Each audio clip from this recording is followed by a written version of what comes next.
There's a story in the making of objects. There's a narrative in the fabrication of things which to me is fascinating. I think working incrementally, there is a built-in story. I think it isn't just for the artist. I get from people's reactions that they do find something interesting in the way the pieces are made. Not simply in the form, the results, but actually in the way that they're made.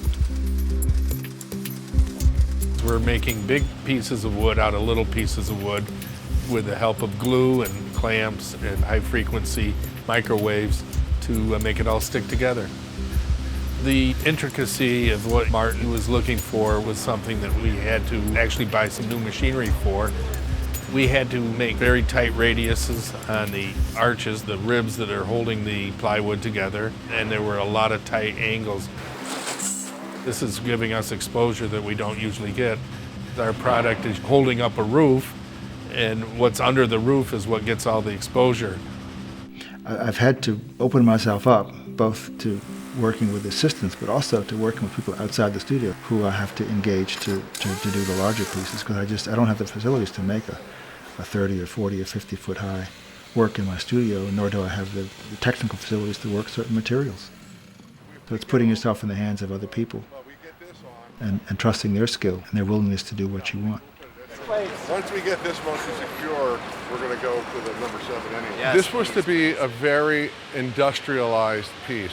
The outside was to look like it was a salvaged piece. We did look into running recycled wood for the project. We had a problem with the fact that it isn't a public place and you would have to engineer every piece of wood to make sure that it was structurally sound. So we were able to meet and find standards that made it look like an industrial product. We were going to put a cloth wire or chain link around the whole piece. Guys ready? We're going to see over. Go ahead. One of the most important elements when you're coming up with a work is the scale, how big it needs to be. And for me, that's always been in some ways the most difficult, but also the most crucial part of a project.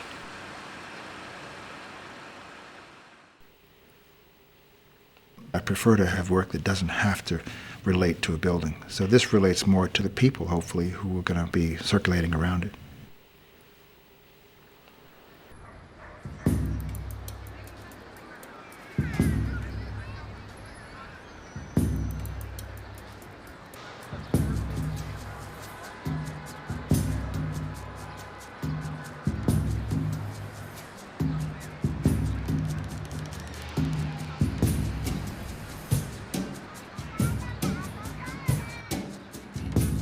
The wire mesh I've used repeatedly because I'm interested in the way that it both is a way of creating and defining a volume, a surface, that's very clear in space, and yet at the same time it has a kind of transparency because of the holes in the mesh, the openings in the mesh. From a distance it tends to look very, very massive and heavy. And what I like is the dichotomy between that heaviness and massiveness and the actual sense of it as really a veil. It's just a thin skin that's very permeable, very open. As you approach it, you realize that you're actually looking through it, you see light through it. And as you walk around it and as you get closer, you realize that it's really just a thin crust of mesh.